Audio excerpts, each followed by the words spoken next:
Bonjour Église Génération, on est bien content que vous soyez avec nous. Samedi 1er août, et quelle belle journée, quel bel été que nous avons, et tellement de chaleur et de beau soleil. On est heureux que vous preniez ce temps samedi 10 heures, être là, connecté avec nous à chaque samedi. Et toutes les autres personnes qui l'écoutent, peu importe à l'heure que vous écoutez ce message, on est content que vous soyez avec nous aujourd'hui.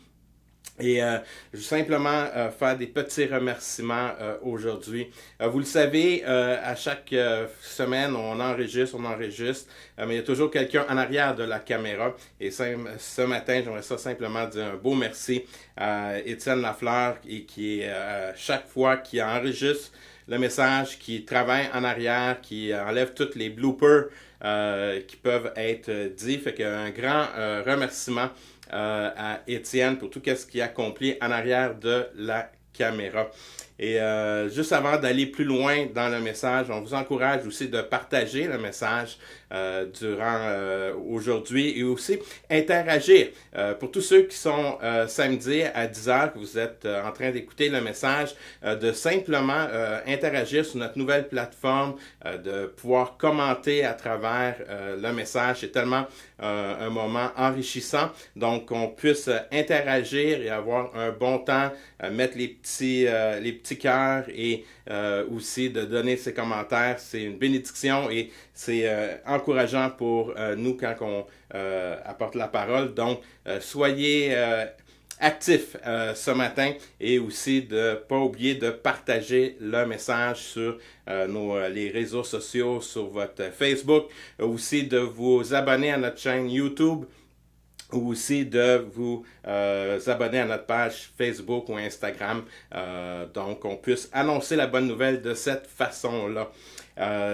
Petite annonce aussi, juste avant de commencer le message, juste vous dire que concernant le sondage que nous avons envoyé en début de semaine, on va l'arrêter ce dimanche. Donc, en début de semaine, je vais pouvoir vous dire où que nous allons et quelle journée que nous allons faire notre pique-nique. Nous avons hâte. Merci. Déjà, beaucoup de personnes ont répondu au sondage, mais tous ceux là qui n'ont pas répondu encore, aujourd'hui et demain, c'est la dernière journée pour remplir le sondage et par la suite, je vais pouvoir vous dire quelle date et à quel endroit nous allons faire notre pique-nique cette année. Nous avons hâte de se rassembler ensemble. Donc, allez, remplissez le sondage. All right. Simplement, avant d'aller plus loin, simplement ouvrir avec un mot de prière et par la suite, nous allons rentrer dans notre message d'aujourd'hui.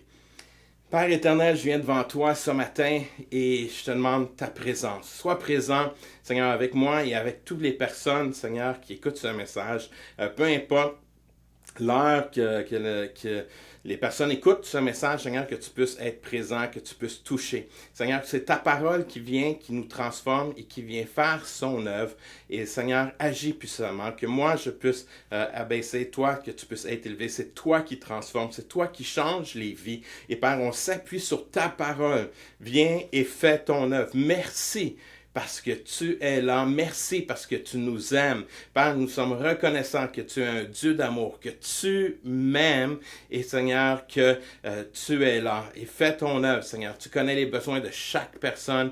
Seigneur Dieu, agis puissamment ce matin. Et Père, je prie dans le merveilleux nom de Jésus. Amen. Amen. La semaine passée, nous avons commencé une nouvelle série qui s'intitule « Plus grand ». Et nous avons regardé dans les Écritures un texte alors que Jésus se fait poser la question, quel est le plus grand commandement? Et ce matin, j'aimerais ça qu'on puisse continuer un peu où que nous avons laissé la semaine passée et regarder à ce texte à nouveau ce matin. Et ce texte, nous le retrouvons dans l'Évangile de Matthieu, chapitre 22, et nous allons lire les versets 35 à 39. Et juste vous rappeler cette histoire, c'est un spécialiste de la loi de l'époque de Jésus qui voulait poser quel est le plus grand commandements? Et c'est cette question qui lui est adressée. Et Jésus va répondre à cette question et il répond avec deux réponses, puisque pour lui, ils peuvent pas se séparer. Cette réponse, ils vont ensemble. Et c'est un pharisien, un spécialiste de la loi, qui pose cette question et qui lui demande quel est le plus grand. Et la raison pourquoi il demande pourquoi? Parce qu'à l'époque, les Juifs respectaient au-delà de 600 lois. Donc, c'était une façon un peu de piéger Jésus, de dire comment que tu peux résumer toutes les lois et en choisir une parmi toutes ces lois-là. Et Jésus va répondre avec sagesse et discernement.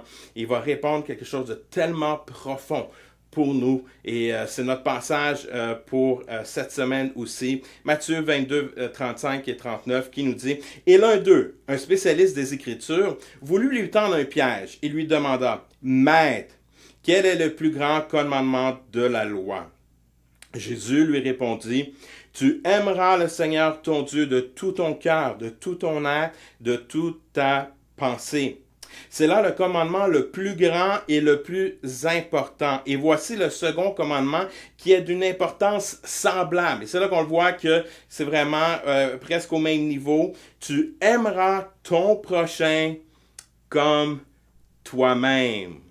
Tu aimeras ton prochain comme toi-même. Et c'est cela que nous avons vu la semaine passée. On a pris le temps de simplement réaliser l'importance que la clé, c'est réellement d'être en amour avec Dieu, de tomber en amour avec Dieu, d'avoir une relation, de développer cette relation avec notre Père céleste. Et par la suite, de réaliser que souvent dans nos églises, quand on parle du deuxième commandement, c'est que tu aimeras ton prochain. Et on oublie, on met de côté comme toi-même. Et pourtant, l'ordre, c'est que c'est aimer ton Dieu de tout ton être, de toutes tes pensées. Après ça, de t'aimer toi-même pour que tu puisses aimer le voisin, ton voisin. Donc, on est appelé à aimer, à apprendre à s'aimer. La semaine passée, on a regardé l'importance de s'aimer comme Dieu m'aime. Hein? Dieu m'aime. Et ça, faut laisser rentrer cela. Des fois, on entend ces paroles, mais de vraiment laisser le temps de dire, « Wow, mon Dieu m'aime pour qui je suis, pour la personne qu'il m'a créée. » Il sait que Dieu, mon Créateur, m'a créé avec une raison d'être et il m'aime. Peu importe ce que j'ai accompli, peu importe les erreurs que j'ai faites, Dieu m'aime. Et je dois apprendre à m'aimer comme lui, il m'aime. Et nous avons vu aussi 5 éléments que produit un saint amour de soi. L'amour de soi produit la découverte de soi. On apprend à découvrir. Comme j'avais mentionné, on apprend à découvrir notre Créateur et on apprend à découvrir notre personnalité. L'amour de soi produit une estime de soi. L'amour de soi produit le respect de soi. L'amour de soi aussi produit notre identité. Et l'amour de soi produit le don de soi, la générosité. Une des choses qui est extrêmement importante à comprendre et de ne pas tomber dans le piège, c'est de réaliser alors qu'on prend le temps de s'aimer.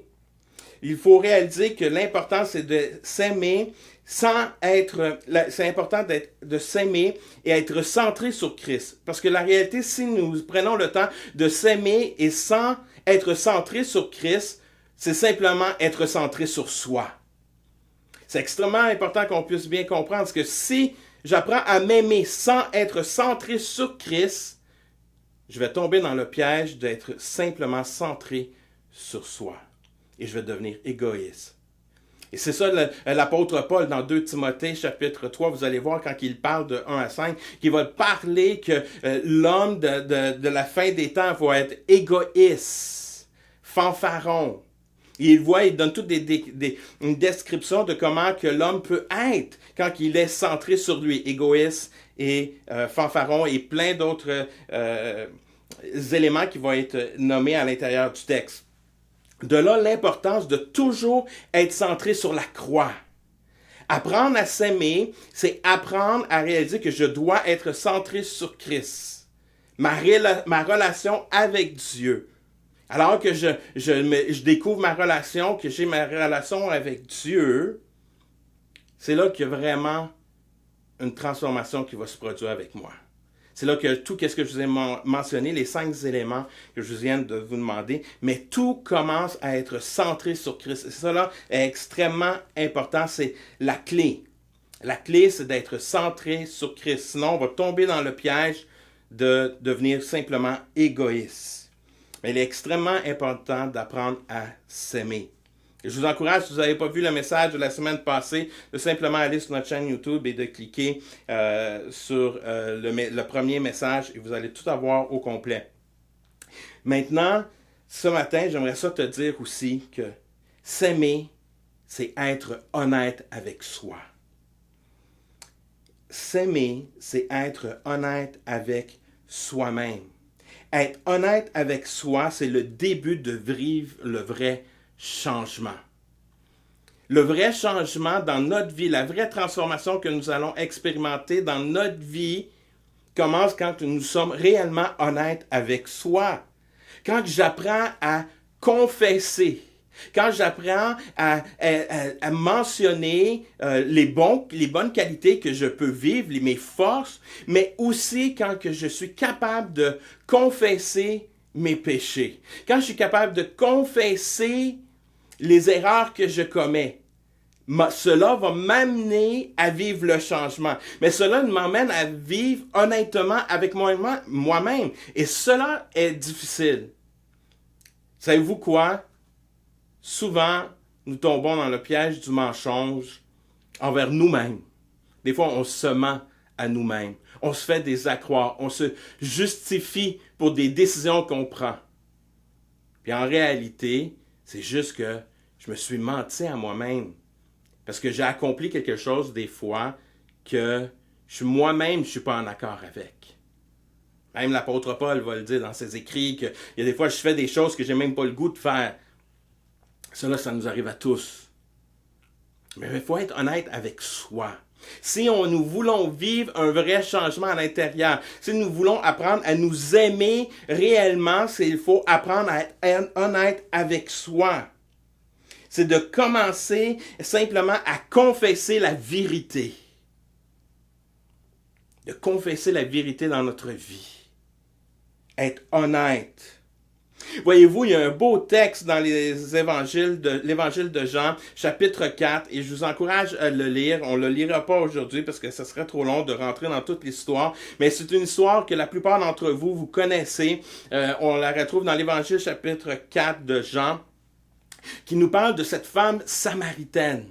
Cette femme qui arrive au puits et que Jésus est là. Et il y a une conversation entre Jésus et cette femme samaritaine. Et à l'intérieur de cette conversation, à un moment clé, Jésus va lui poser une question. Il va juste lui dire, va chercher ton mari. Et la femme lui répond, je n'ai pas de mari. Et Jésus va lui dire, tu as bien dit.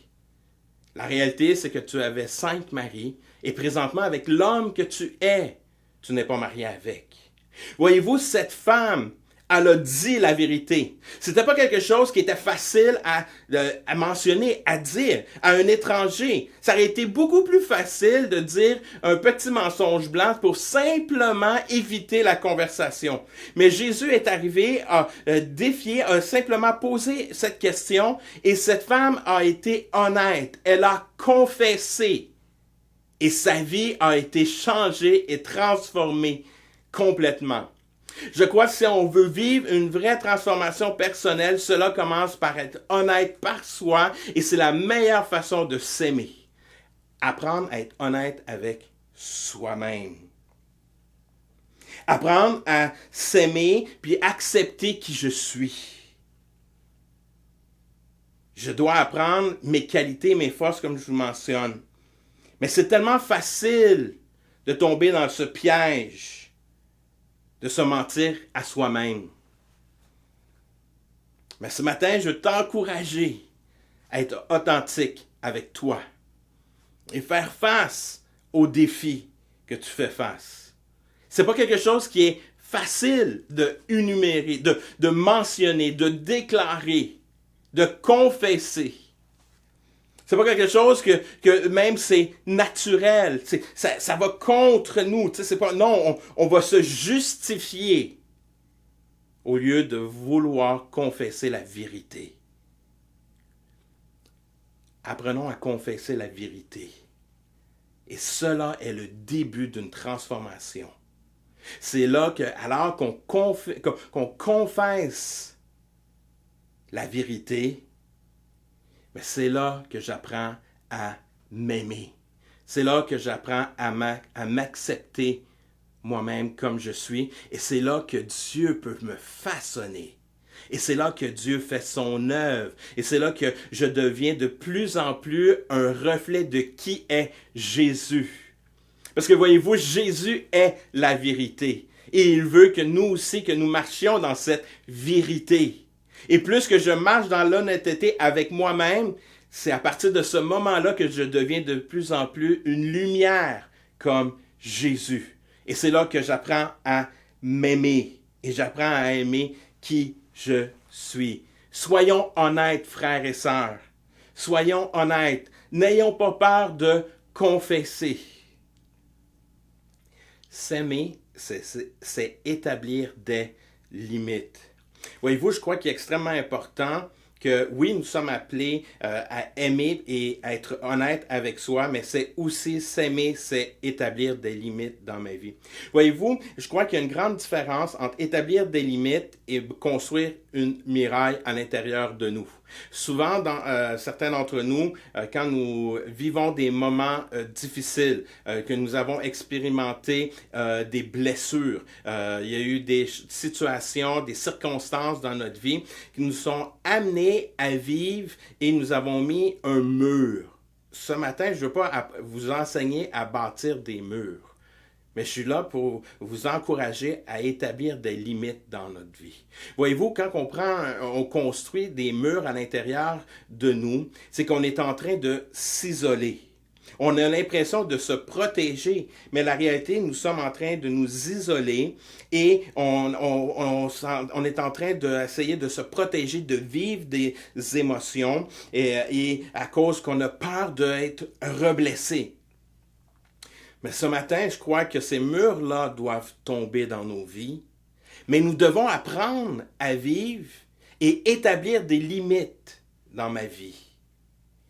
Et ça, c'est extrêmement important parce que quand on apprend à établir des limites dans nos vies, souvent cela va nous aider à éviter de tomber dans certains pièges, dans certaines relations, dans certaines situations, simplement à cause que j'ai établi des limites.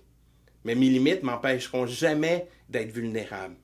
Mes limites ne m'empêcheront pas de ressentir, d'être compatissant. Les limites ne m'isoleront pas. Au contraire, vont m'amener à m'avancer. C'est là la différence entre établir des limites dans sa vie, parce que les limites sont là pour simplement me faire avancer. Je crois que établir des limites dans ma vie m'aide à instaurer un rythme de vie sain. Et c'est cela que je veux t'encourager aujourd'hui, à instaurer des limites dans ta vie. Voyez-vous, dernièrement, il y a une situation chez nous, comme j'ai déjà mentionné dans le passé, je vis dans une maison, mais une maison de ville qu'on appelle. Donc, c'est dans notre bloc, c'est comme 4 maisons alignées une à côté de l'autre. Et moi, je demeure dans le centre. Et à l'intérieur, les 2 maisons du centre, nous avons un allée en plein à devant de notre maison. Et on dit qu'il y a comme une ligne. Notre relation entre moi et mon voisin est extraordinaire. On a vraiment des voisins extraordinaires. On est extrêmement bénis.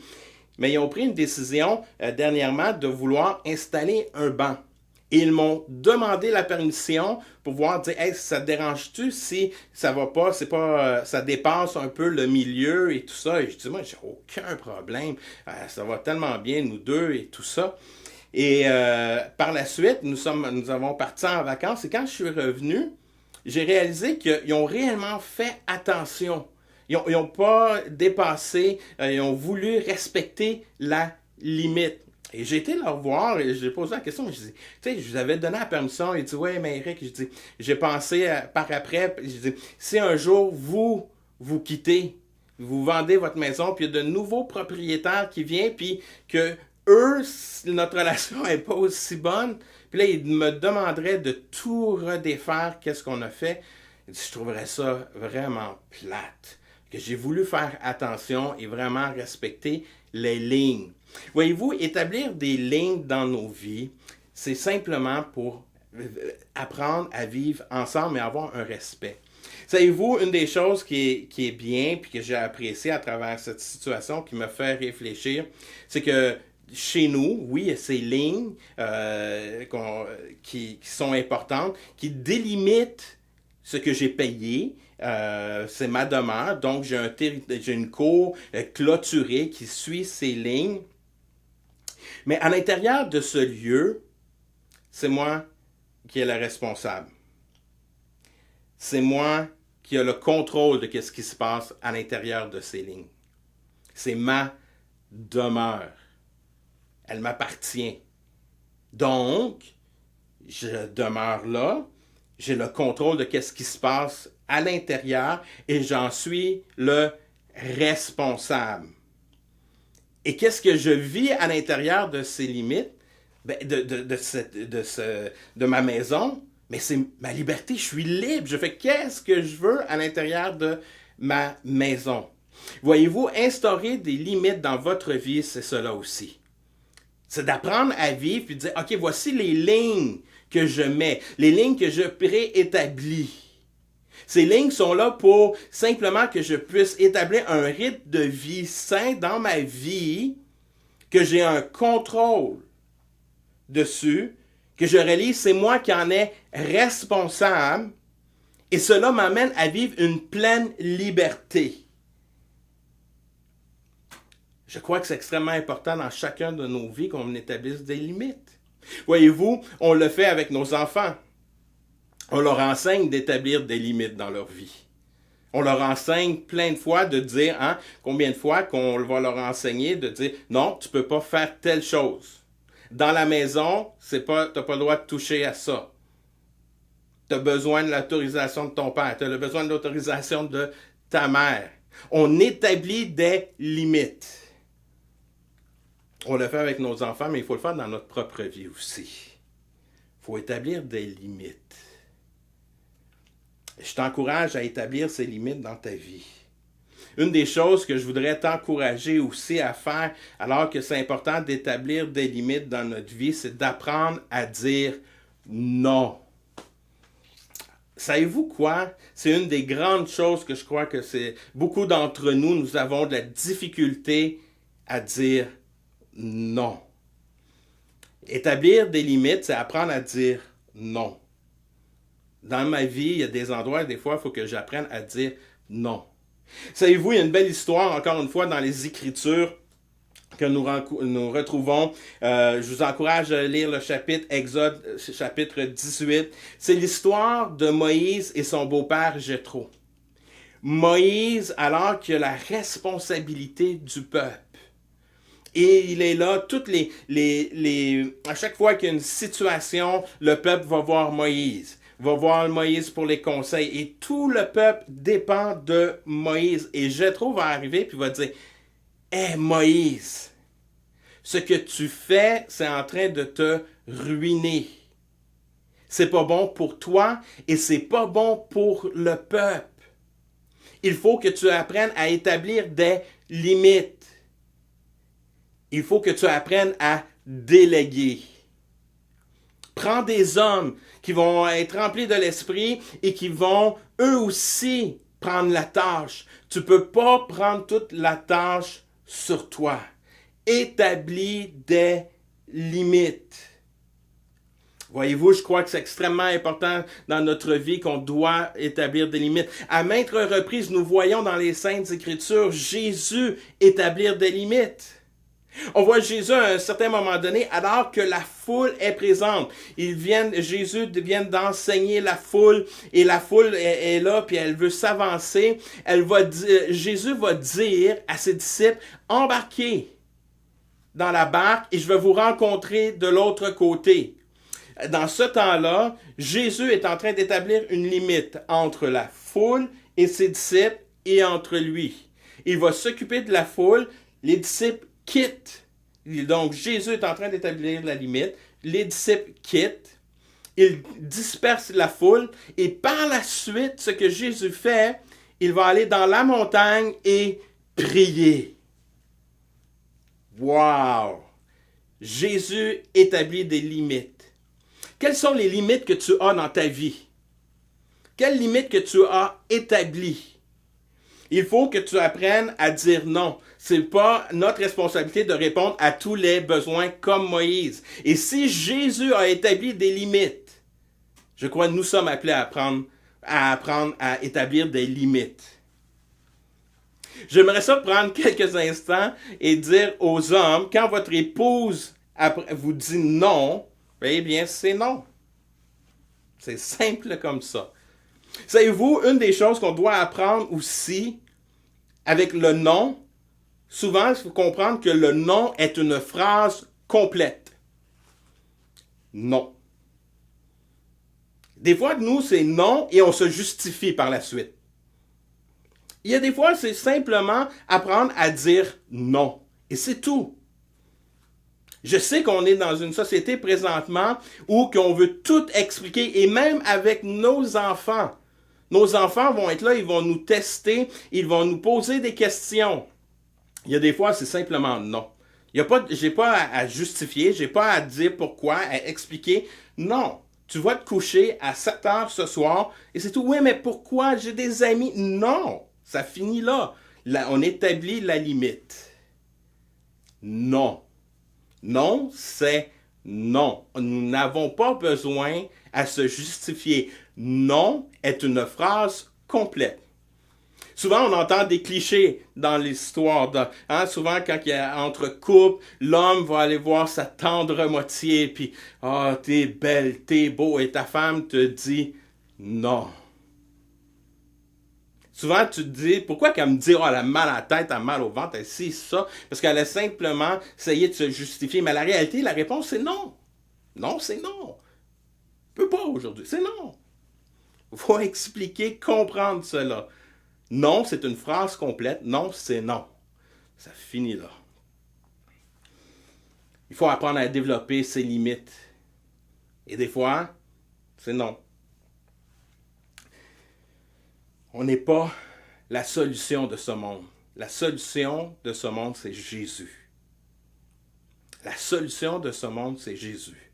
Donc, enlève ce poids de toujours vouloir répondre aux besoins de tous. Ce n'est pas notre responsabilité. C'est la responsabilité de Jésus. Il y a des fois dans notre vie, nous devons établir des limites, que ce soit des limites pour les activités. Aujourd'hui, on se retrouve où que la société nous emmène à vouloir toujours mettre de plus en plus d'activités. Et il y a des fois, on dit non. Non, on n'établira pas plus d'activités. Il y en a déjà assez, c'est non. Peu importe qu'est-ce que la société nous encourage de faire, des fois, il faut prendre la responsabilité de dire non, j'établis des limites parce que cela m'appartient, j'ai ce contrôle-là et cela est extrêmement important. Savez-vous quoi? Établir des limites, c'est apprendre la maîtrise de soi. La maîtrise de soi, c'est quoi? C'est un fruit de l'esprit. La maîtrise de soi. Établir des limites dans ma vie, je suis en train de démontrer le fruit de l'esprit, de la maîtrise de soi qui est en action dans ma vie. De là l'importance d'établir des limites. Parce que quand je suis en train d'établir des limites, je suis en train de laisser l'Esprit de Dieu, la maîtrise de soi, prendre place dans ma vie. Donc, apprends à établir des limites. Et tu vas voir, cela ne va pas t'empêcher de vivre. Au contraire, cela va t'amener à vivre encore plus librement dans ta vie. Donc, établis des limites dans ta vie parce que apprendre à s'aimer, c'est d'établir des limites dans sa vie. Et dernièrement, ce matin, j'aimerais ça te partager que s'aimer, c'est marcher dans l'humilité. Comme depuis le début de cette série, je vous dis toujours et je vous encourage de toujours se tourner vers Dieu. C'est toujours vers le haut, comme souvent vous voyez sur le logo de l'Église, toujours vers le haut. Jésus est notre source. Je dois être centré sur Jésus-Christ. Jésus est ma source. Et quand j'apprends à marcher dans l'humilité, c'est que j'apprends que mon Dieu est ma source. Et que je sais que je dois m'abreuvoir, je suis dépendant et c'est lui qui enlève ma soif. Je reconnais que Jésus est au-dessus de moi et je marche en dessous. J'apprends la soumission. Marcher dans l'humilité, c'est pas de se flageller, c'est d'être capable de reconnaître que mon Dieu est au-dessus de moi. Il est ma source. Et apprendre à marcher dans l'humilité, comme je viens de mentionner, c'est pas de s'abaisser, c'est pas de s'auto-flageller. Ça, c'est de la fausse humilité. La vraie humilité, c'est de reconnaître que Dieu est mon souverain Seigneur. Il est mon sauveur. C'est lui qui guide, c'est lui qui dirige.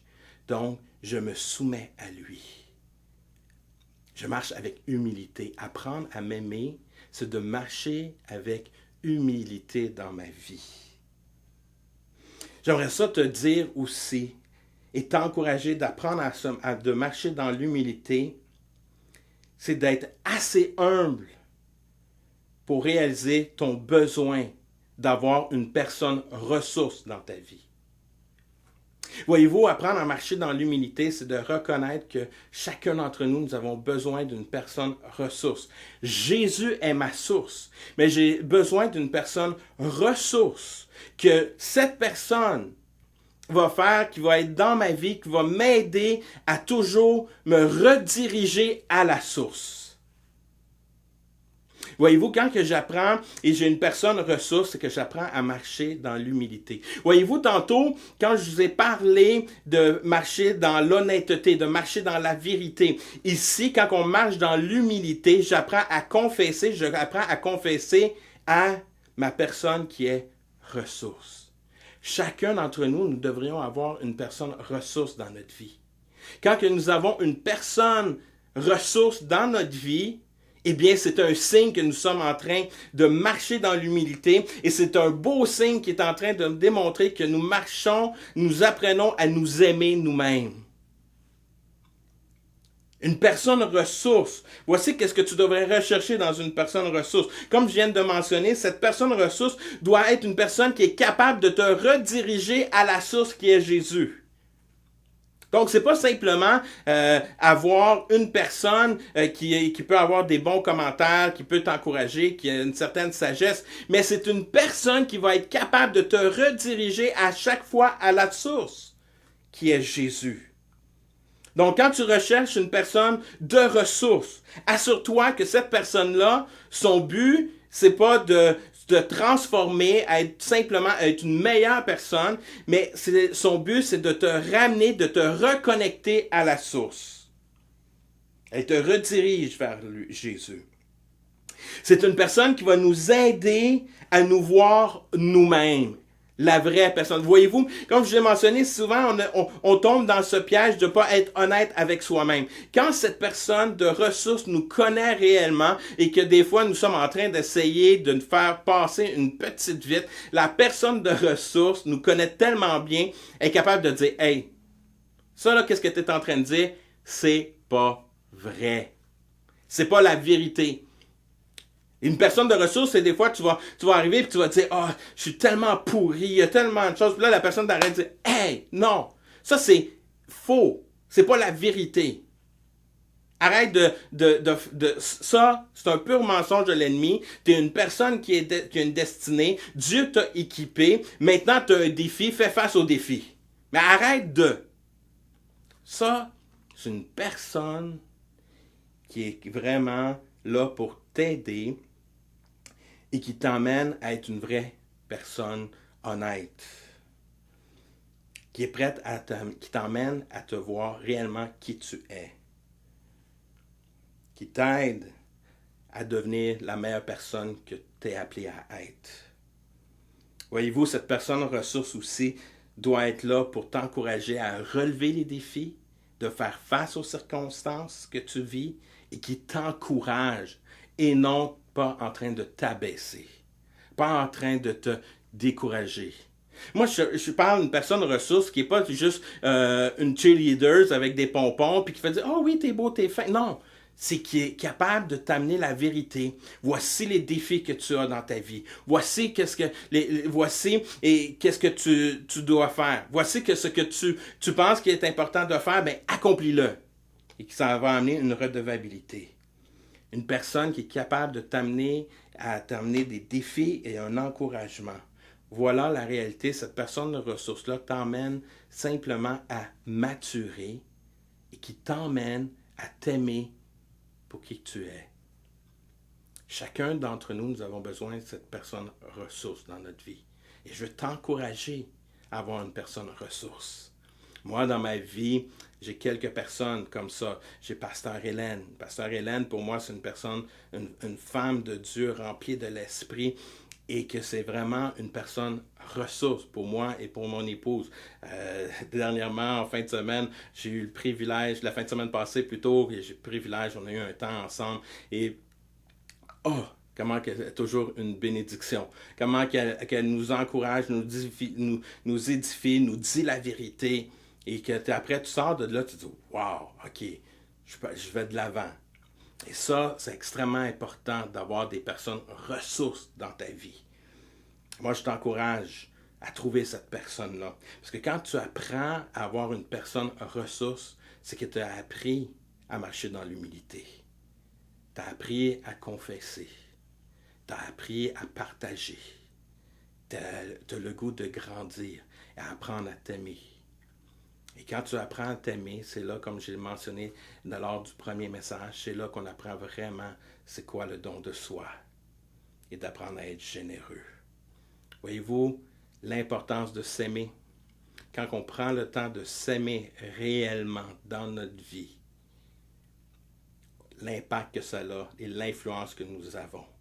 Voyez-vous, la raison de s'aimer, c'est pas simplement pour dire « Oh, je vais être une meilleure... » Non.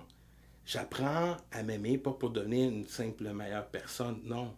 C'est que je réalise plus en plus que je m'aime comme mon Dieu m'aime. La réalité, c'est que l'impact, l'influence que j'ai sur mon entourage, c'est que je deviens de plus en plus un reflet de qui est Jésus. Et de plus en plus que je suis un reflet, parce que c'est Jésus qui vit en moi, c'est Jésus ma lumière. C'est là que j'ai une influence, j'ai un impact. Et c'est là que je peux partager aux autres que Dieu t'aime parce que j'ai expérimenté l'amour de Dieu dans ma propre vie. J'ai appris à m'aimer. Puis l'amour que j'ai à l'intérieur de moi, je suis capable de la partager et d'aimer d'une façon saine. Ou que j'apprends à être honnête avec moi-même. Je suis capable d'établir des limites dans ma vie pour vraiment établir un rythme de vie sain dans ma vie. Puis je suis capable de marcher dans l'humilité comme Jésus. N'oublions pas que Jésus est venu sur la terre comme serviteur. Il nous a servi. Ça, c'est son amour, la démonstration de l'amour de Jésus. Voyez-vous, Jésus aimait son Père, s'aimait et il a s'aimé aussi. Je t'encourage de simplement prendre du temps, d'apprendre à s'aimer et continuer à donner. Parce que voyez-vous, on est appelé à aimer nos voisins comme je m'aime. Mon mandat, je m'aime et j'aime mon voisin. De là l'importance d'apprendre à aimer Dieu. Donc, toujours vers le haut, toujours vers ma source, vers Jésus. Jésus me transforme. J'apprends à m'aimer et j'apprends à aimer les autres comme je m'aime moi-même. Et c'est là que je vais pouvoir donner encore plus dans ma vie. Amen. Que Dieu vous bénisse. Juste en terminant, avant de clôturer, simplement peut-être faire un mot de prière.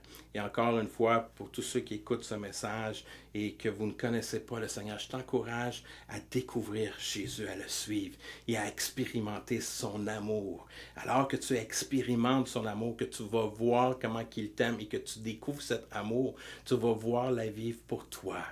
Et tu vas voir expérimenter les bras d'amour de mon Dieu, un Dieu de grâce, un Dieu d'amour, un Dieu de justice, et qu'il veut simplement t'envelopper aujourd'hui.